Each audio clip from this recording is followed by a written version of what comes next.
Gue capek lagi deh. Orang gue mau gracefully kok. Udah gak usah sok gracefully, lu bukan Ibu Widi.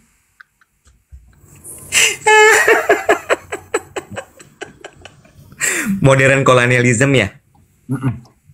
Jadi si modern colonialism itu sebenarnya kita nggak sadar, Bo, sekarang.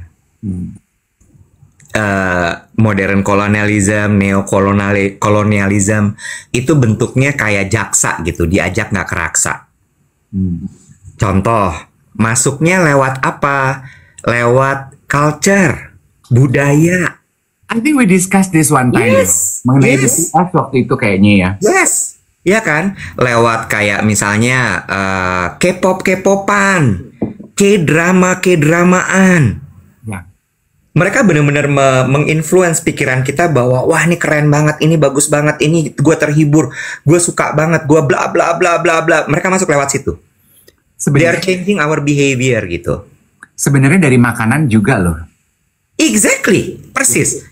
Contoh gitu misalnya, makanan sehat itu harus salad. Banyak loh makanan Indonesia yang sehat. Lalapan tuh juga sehat loh. Makanan Indonesia itu kolesterol. Banyak makanan Indonesia yang nggak kolesterol. Betul, betul sekali, betul sekali. Sampai ini balik lagi ya. Ini gue pernah kan ngomongin soal social symphony. Social symphony itu kan salah satu istilah yang dipakai sebenarnya untuk mengorkestrasi propaganda. Film, lagu, drama, dokumenter itu masuk dalam propaganda kan. Jadi setelah mereka hajar dengan si budaya-budaya itu tadi, terus mereka bikin dokumenter karena lo makin suka nih sama budaya negara tersebut gitu. Dibikinlah misalnya dokumenter tentang makanan-makanan khas negara tertentu misalnya gitu. Hadirlah, kita ikut serta, aduh emang bener-bener seru banget ya negara ini tuh, sehingga akhirnya mereka masuk tuh, setelah itu nanti kita jadi pingin ke sana. Oh, berarti dokumenter itu yang di Netflix yang gue lihat mengenai crispy fried chicken, ayam goreng di Korea itu kan, lu nonton deh dokumenterinya. Aduh, kayaknya tuh nyes gitu, gue sampai gini. Aduh, gila ya, gue kalau ke Korea gue harus nih makan ayam-ayam ini gitu. Ya kan? Ya kan? Ada lagi Nation of Bangchan. Ya. Ya kan? Nah, terus abis itu kita ke sana gitu ya, pergi segala macem. Terus nanti kita balik-balik dengan, aduh, gue emang makin cinta sama mereka. Masuklah mereka ke sini dengan produk-produk. Kita beli skincare tuh paling bagus Korea ya. Iya. Handphone tuh paling bagus Korea ya. Iya. Ini tuh paling bagus Korea ya. Mobil tuh paling bagus Korea ya. Oh, oke. Terus mereka masuk di sini bikin pabrik. Bikin ini, bikin itu, segala macam. Menurut lo apa? Dulu, ini gue gak cuma ngomongin Korea, Amerika juga begitu. Ya nggak? Kita kan dulu tergila-gila banget sama You've Got Mail, Sex and the City. Salah satu impian lo zaman dulu pengen ke New York nggak sih? Iya. Ya kan, gara-gara nonton Friends, gara-gara nonton Sex and the City, kayaknya New York tuh yang paling oke deh. Iya, betul. Sebelum itu LA tuh, Beverly Hills 90210. Iya. Kita dikasih mimpi gitu. Begitu gue berangkat ke New York, anjrit nggak sebagus yang di Sex and the City. Ternyata ya, Nek. Ya kan, bau, kotor. Ya nggak? Iya. Terus budaya juga gitu kan dulu kita. Pakai jeans. Iya. Itu modern colonialism. Nah, sekarang bentuknya beda lagi nih. Yang di Bali itu baru lagi tuh. Nah, itu agak lebih kasar kalau yang itu menurut gue.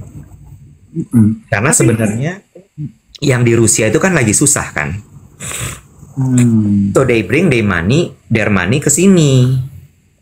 Iya, pertanyaan aku ya, kalau mereka bisa membangun compound apa tuh namanya ya, properti sebesar itu, kan katanya disita karena nggak ada izinnya. Kok mereka berani ya kalau nggak punya izin bikin segede gitu dari awal? Ya nekat aja, karena mereka bisa ngobrol sama kan Kalau di Bali tuh seinget gue, lu nggak bisa beli tanah orang, Bo. Nyewa kan? Nyewa kan. Karena itu kan tanah keluarga. Ya orang kayak dapat uang segitu depan mata, ngiler nggak sih? Iya sih. Bener nggak? Iya betul. Dan akhirnya gue melihat ya Iwet ya sekarang ini tuh kan kemarin gue sempat miris gitu ya. Apa sih maksudnya kalau nggak viral nggak tuntas? Lu suka denger nggak? Terpapar? Gue nggak tahu. Komentar-komentar orang-orang viralin gitu. Kalau iya. Terus kan komentarnya gitu. Kalau nggak viral nggak tuntas. Gue tuh sebenarnya bertanya-tanya apa sih maksudnya? Oh maksudnya tuh gitu ya. Untuk kasus-kasus tertentu yang baru hanya ketika kasus tersebut viral mendapatkan viral based policy, no viral no justice. Kalau nggak viral, nggak dapat perhatian orang, kayak nggak ada penuntasan gitu. Contoh, lu sempat lihat nggak sih kemarin? Itu juga gue sad sih sebagai orang Indonesia gini. Kok bisa ya gitu? Ada warga negara asing yang bikin konten dari Cina ya, kontennya terus beredar viral. Dia bilang kayaknya ya, ini gue paraphrasing, right? Gue besok mau ke Indonesia nih supaya masuk masuk airport gitu. Dia kasih lihat ada paspor, siapin duit Indonesia warna merah 4 biji apa 5 biji gitu. Terus kasih lihat tuh dia lolos, nggak diperiksa, naknu, diantar, penjemputan, keluar, terus sampai di luar dia bikin lagi, see, it work every time, gitu, gitulah kira-kira. Terus within hours kayaknya ya, itu jadi viral kemana-mana. Dan yang sedihnya adalah solusinya, at least yang gue lihat, warga Cinanya minta maaf. Gue tuh gini, I don't think that is the solution that we need, no? Iya kan? Terus kemarin juga ada satu turis Bali ya. Turis Bali dari mana gitu ya, perempuan lah gitu. Gue nontonnya nggak pakai suara karena gue di tempat kerja. Dia kehilangan handphone, terus dia lapor gitu. Terus lapor, terus dimintain duit tako 200 rebana. Terus dia cerita lah, videonya viral lah gitu. Nah, gue nggak tahu lagi tuh solusinya kayak apa. Terus yang sedih adalah baca komentar orang-orang yang nonton, netizen kita. Sedih loh, Bo. People are losing faith. Iya. Yeah. Now I understand, no viral, no justice. Iya. Oh ini maksudnya gitu. Iya.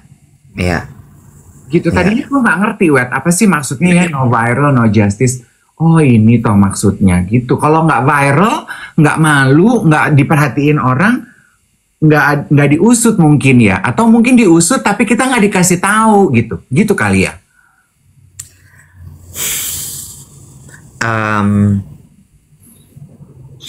Orang tuh sekarang tidak hanya pemerintah ya, pemilik brand itu sangat takut sekali dengan sosial media, Dev. Sangat takut dengan sosial media. Dalam artian apa? Ini gue yakin banyak banget orang orang brand di sini. Mereka tuh to the point sampai menurut gue parno. Jadi begitu ada satu konten yang menyebutkan brand mereka, lalu kemudian viewsnya 100.000, viewsnya 20.000, 30.000, terus mereka panik langsung. This happens a lot gitu. Gimana nih? Termasuk juga perusahaan-perusahaan BUMN. Sampai kerap mereka membuat dan mengundang orang-orang untuk yang dianggap expert gitu ya, untuk menjelaskan soal gimana gue harus menyikapi viral things ini. Itu tuh menjadi sebuah fenomena sekarang. What should I do? Itu satu. Begitu juga pemerintah. Pemerintah tuh takut sekali, Bo, sama viral ini. Karena mereka menganggap bahwa virality ini is like a rapid wildfire ya namanya ya. Oh ya, I so agree. Bener-bener bola liar yang gue harus apa nih?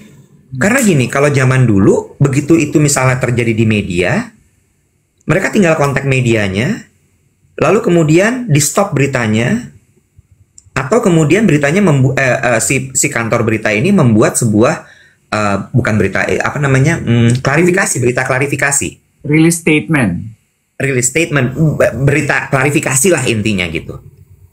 Tapi kalau sekarang tuh gimana caranya? loh. Begitu ngeliat angka share udah 100 gitu ya, masa gue satu-satu nih? Iya. Bingung gitu. Iya. Dan oknum tuh kayak jadi apa-apa salahnya oknum. Oknum tuh siapa sih, Bo? Kok kita nggak pernah dikenalin? Semua ada oknum deh. Ya itu dia makanya. Cuma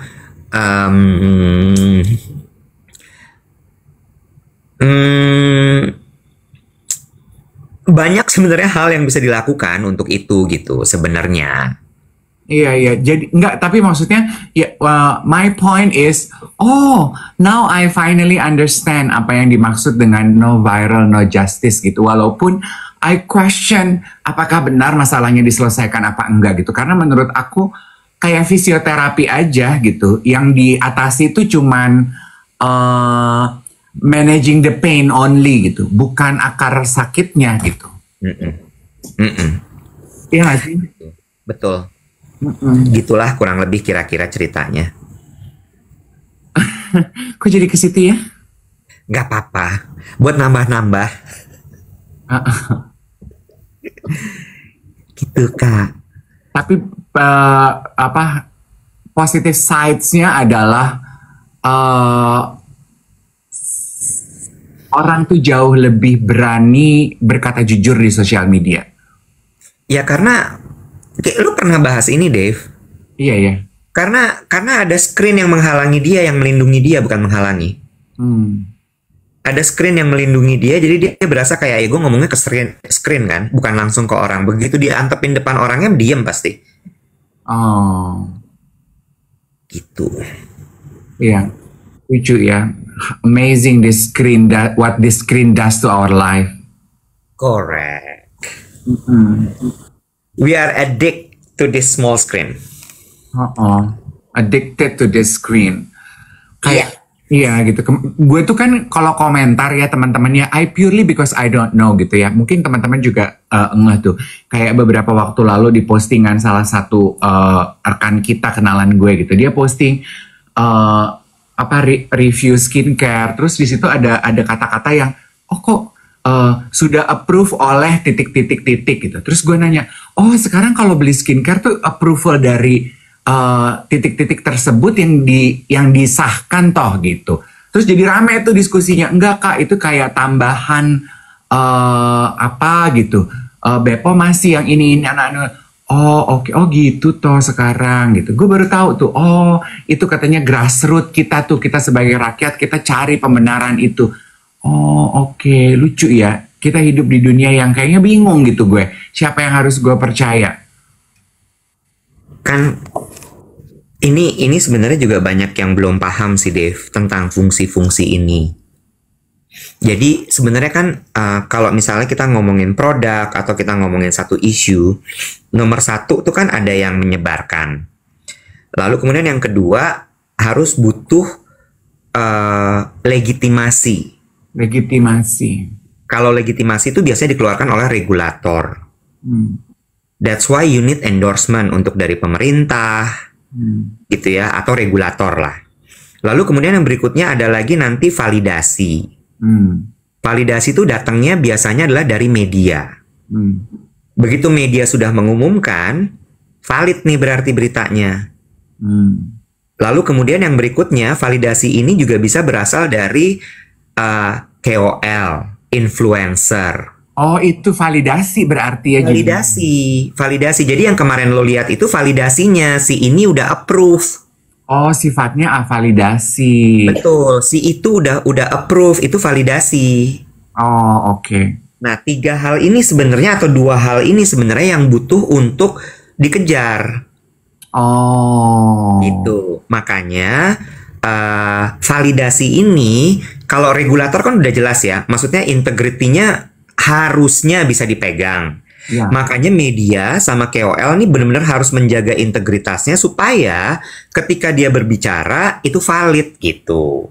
Oh, jadi dua hal ini ya, regulator dan juga validasi itu. Oke, oke. Iya. Nah, jadi those two are actually working hand in hand. Iya, tapi biasanya akan dibikin berurutan tuh. Jadi beritanya dulu dikeluarin, ceritanya dulu dikeluarin. Kalau kalau di marketing atau di PR narasinya dulu dikeluarin. Setelah narasinya keluar, baru kemudian nanti regulator bekerja. Coba kita cek dulu nih. Kemudian dibilang, oh iya ini oke, ini benar, ini bla bla bla. Terus kita percaya kan bahwa oh ya pemerintah aja udah ngomong kok gitu. Baru kemudian diberitakan nih oleh media, oleh si KOL. Nah ini juga mesti yang valid. Problemnya adalah sekarang yang dua jadi pegangan kita ini kadang-kadang goyang. Kadang-kadang kiding-kiding. Kadang-kadang kiding-kiding. Kayak media sekarang kita bertanya, ini media mana yang bisa gue percaya ya sekarang? Bener nggak? That's why pentingnya kita nih, KOL juga gitu. KOL kan banyak banget. Siapa yang bisa dipercaya?